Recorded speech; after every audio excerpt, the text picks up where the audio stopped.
I can't believe that it's already been 23 calendar years since the first Toyota Highlander was launched.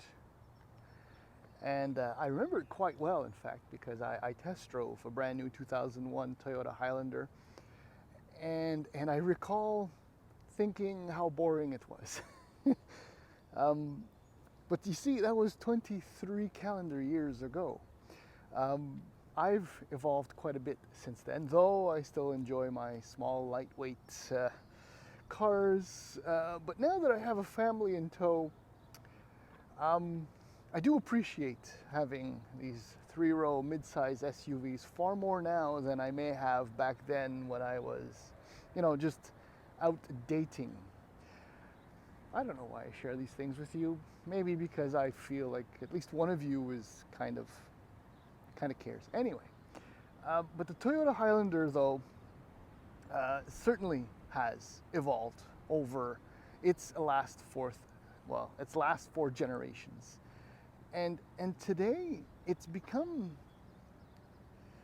how can I put this? It's become a focal point. That's not right. But it's become the average mid-size three-row SUV. Now hear me out, okay? So this generation, the fourth generation, was introduced for the 2020 model year. And though it's never been more stylish, more, robust looking than any other generation, any other generation, when you do compare it to, say, what the Koreans are offering, the Telluride and the Palisade, or even the Mazda CX-9 and the new CX-90, the Toyota, the Volkswagen Atlas, even the Nissan Pathfinder that's trying to retake what once was its, like a rugged off-roader. Toyota has maintained the Highlander as just a three-row mid-size SUV. It has no pretensions. It doesn't pretend to be something that it's not, because in Toyota's lineup anyhow, they have your rugged 4Runner and you have, other alternatives if you want something like that. They did take it, one step further with the Grand Highlander, but that'll be a review for another time. And the fact that it just is a three-row mid-size SUV absolutely appeals to the normal consumer, which is me, in a way. Because I don't necessarily, I do like, what Nissan has done with the Pathfinder, especially the Rock Creek version. It's really cool, and the new 24 Volkswagen Atlas is very attractive. And what am I skipping? Traverse, fine. Oh, the Durango, still a silly love affair. But if I just want, and it's probably what I would end up, no, that's not true. But anyway, if I would just want, a mid-sized three-row SUV to carry my kids and their gear and go on a family trip, vacation, whatever, with the wife and everything else, I would want something that absolutely does everything it's supposed to do without pretending, again, that it can do other things. So what am I trying to say? It's visually perfectly average, but perfectly fine. And the trim that Toyota Canada has decided to put on the fleet in Montreal is the smartest, wisest, most value-packed version. In fact, when I double-checked the MSRP, I could almost not believe what you could get with the 2023 Toyota Highlander. Now, 23 is the mid-cycle refresh. Visually, we'll do the walk around as usual, but nothing much has changed. Maybe they, tightened this up and pushed this back and, whatever. But it's not noticeable. It's what you can't see that has changed, at least under this. And I'll tell you right now, this is not a hybrid version, which is probably the version you want anyway. But I was very enthused about this model because it has the new turbocharged four-cylinder engine, because gone bye-bye is the V6, which in a way is kind of unfortunate, but I'll tell you now, the four-cylinder turbo engine transforms what was once a very, partially mundane Toyota Highlander. Anyhow, I'll tell you more about all those little things in the next few minutes. And then we'll take it for a drive, because I guess I'll elaborate on the new turbocharged 4-cylinder engine that is now featured in the regular Highlander. So I guess I'll close my introduction there and say, please hang on. I'm figuring maybe for another 14 to 16 minutes. I'm so sorry they're so long, my videos, but I can't help it. So see you in a few. Now about the paint in this spec. I mean, Toyota went so far as to get a color, which is pretty damn cool. Ruby Flare. But, there is a new color for 2023 called Cypress, which is a green, which is what Toyota should have chosen for the fleet. But you know what? They can't do everything right. I mean, I got to be there to remind them that they make mistakes occasionally. I don't know. Who am I? What am I saying? It doesn't matter. Just look, visually, it's still attractive. Look, I have to say, I mean, it's a good looking SUV. As I was saying, you know, like the fourth generation, still robust, and it's kind of chunky in the front, and that's what consumers like, and I have to say that I kind of like it too. Pricing in the US, let's just jump on that. $36,620 for the base L front wheel drive model, and at the very other end of the spectrum, Platinum all-wheel drive, $51,425. In Canada, all-wheel drive is standard, and the base LE starts at $45,650. Here's your hint now, before I get to it. That's the test model trim at the very other end. So you get XLE, which is the second trim up, which is awesome. XSE, and then Limited for $53,890, and that's before the Platinum package and all of that. Not a hybrid, as I mentioned, and pricing for another time. So what you get in the base SUV, 18-inch wheels, 8-inch touchscreen display, wireless Apple CarPlay, Android Auto, heated front seats, satellite radio, keyless entry start, and a power driver's seat. I mean, it's pretty well kitted to start off with. Wow, this sky looks good there. The XLE, this model, so $48,350. So I don't math, just under $3,000 more than the base SUV. You get Softex seats, which are really nice. Power passenger seat, other 18-inch wheels, 3-zone climate control. This is where it gets interesting. Power hatch, moonroof, heated steering wheel, and if you add $255 for the Ruby Flare, you're looking at a grand total of $48,605. That's a crap load of money. Look, okay, I'm not rich. Many of you probably aren't watching this, but you know, still, for the money, I mean, you'll still get a little bit more value in a Palisade or in a Telluride, depending on trim and what you want. But that's still pretty damn impressive. Excuse me. Just so you know, the XSE, the model up, this is a recent change of heart, as far as I'm concerned. It adds 20-inch wheels, captain seats, and a sport suspension, and it's $50,650. In my experience now with the Sienna, I don't know about the sport suspension combined with 20-inch wheels. Anyhow, let's continue the tour. Power hatch. I mean, an absolute must, period. As far as I'm concerned, 3-row obviously. So behind the third row, you're looking at 453 liters of trunk space. There's a good amount of space under here, but things are gonna fly and slide around. When you go all in and lower the third row, you're looking at 1,371 liters. It's not one of the most spacious in the segment, but for the average family with about 2 kids, there's more than enough in here to handle everything. Okay. Obviously, the Highlander is being used as the family hauler. So I just wanted to show you, I moved the seat forward. I don't think I'll be able to push it back with one hand, but the third row is kind of usable. Not necessarily for adults, especially if you're, you know, I don't know, average size, build 5'9", 5'10", it's gonna get a little cramped. Can I do it?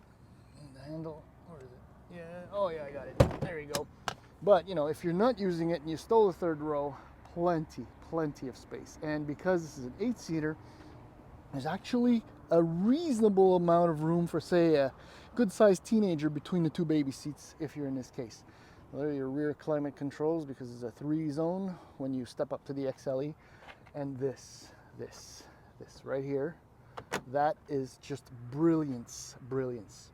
Huge bins in the back. I love it. I just absolutely love it. Okay. In typical Toyota fashion, things are very, well, I don't want to say boring, but just functional. Absolutely, completely, totally functional. Good handle, good bin, power lumbar. This actually turned out to be really comfortable. Well, you can kind of see how much it pushes out. Very comfortable. And the soft tech stuff is really nice. I don't know why. I don't know. Leather is fine and everything. Maybe it'll make for a more rigid and durable material over time, but whatever. There's your heated steering wheel button. So let's just slide aboard.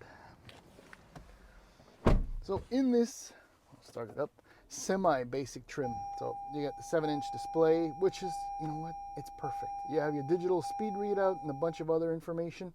It works out perfectly, adequately well. 8-inch display, that's fine too. I mean, when you step up to higher trims, you do end up with a 12.3-inch display, which is fantastic. But I don't know. Sometimes enough is enough, as opposed to too much not being enough or too much being too much. I don't know what I'm trying to say, but so heated seat buttons, you know, like actual real controls that you can access quickly and easily. The menus are fine. Everything is great. Actual shifter, which is wonderful. So a lot of drive modes. I mean, honestly, I went into Eco, and that's a little too little. I didn't even try Sport yet. I've been in normal almost exclusively all week, and it's just perfectly sorted to the vehicle. I'll tell you that now. The hold button is a weird thing, because I would want it, once I press the hold button, to always be on. But every time you shut off and start it up again, it resets itself. So, and hill descent control if you need that kind of stuff. The interior, it is about functionality, like the little bins that are door handles I showed you, the door bins there. This stuff for phones, for wallets, for keys, for cables, for all kinds of stuff. It's so fantastic. Is your wireless charger, but it'll serve as a bin to store anything. There you go, a bin to store anything. The only thing about the bins here is this, and I remember complaining about this. It feels really, really cheap. I don't know, it is, but I mean, the access is fantastic. Everything, what is going on? Okay, sorry. But it's really, really deep.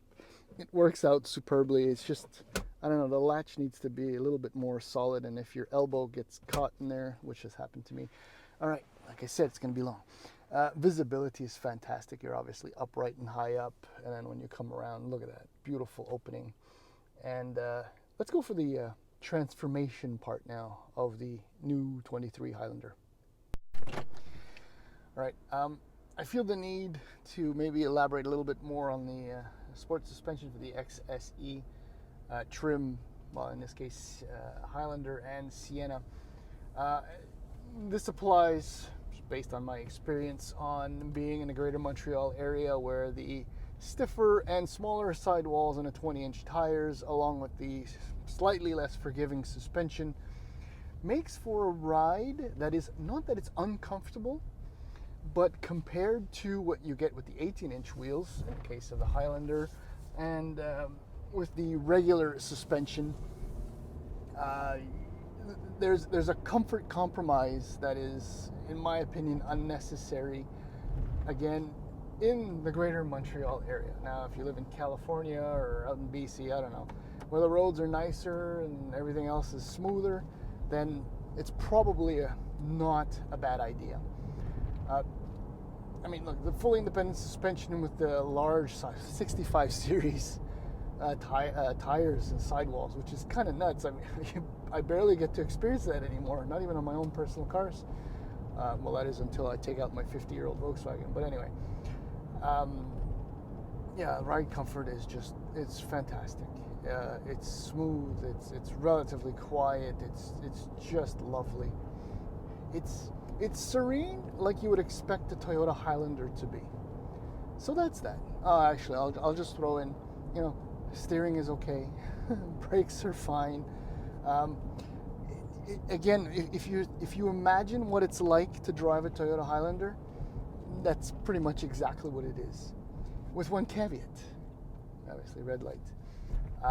Gone, as I said, is the 3.5 liter V6, it's the beauty of that engine was how creamy smooth it was. I mean, these Japanese V6 engines, same with the 3.5 in Honda, and the Odyssey and the Ridgeline and the Pilot.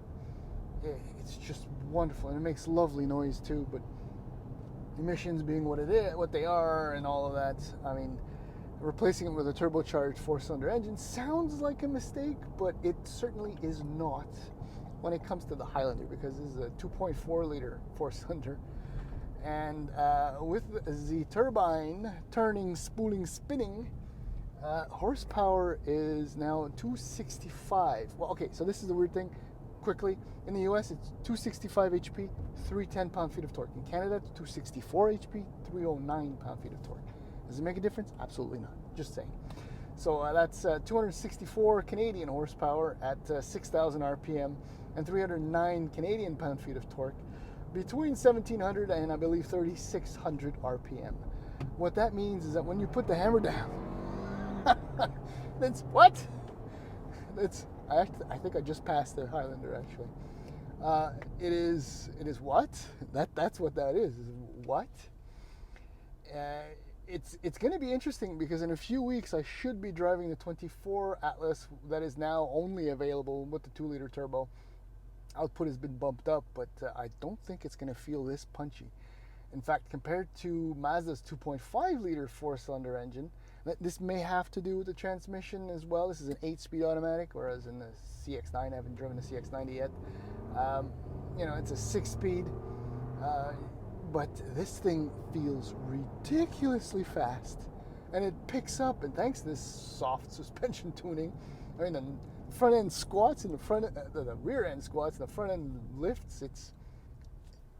I have a smile on my face driving around in a Highlander. It really, really boogies. Now, of course, if you drive it like this all the time, you will not manage to reach, Toyota Canada's 10.3 liters per 100 kilometers in combined driving. You may consume a lot more, which I'm kind of doing. Yes, I'm having fun in a Toyota Highlander, and I think that's perfectly okay. But the thing is, as I was trying to say before, the Highlander is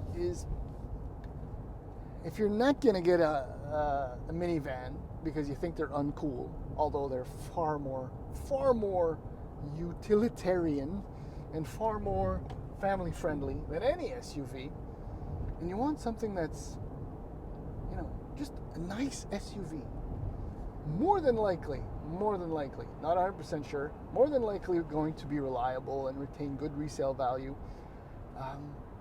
you really can't go wrong. I mean, and the value proposition, I mean, say compared to a Pilot looks far more aggressive than it ever has. Still very attractive, but it's pricey. I mean, obviously, the one you want to get is the hybrid version, but I don't know how long the delays are now. I mean, I have shopped for a neighbor, and we were looking at minimum 12 to 14 months to take delivery. So that can be an issue for a lot of buyers. I don't know what the delivery delays are for the 2.4T, but if you can keep your foot off, and the pedal of course, off the firewall, you could average 10 liters per 100 kilometers, which is really not that bad for an SUV that can seat 8, carry a buttload of stuff, and tow up to 5,000 pounds, which obviously if you tow, fuel consumption numbers are just going to go through the roof. But this is a really nice mid-size SUV. And that's it.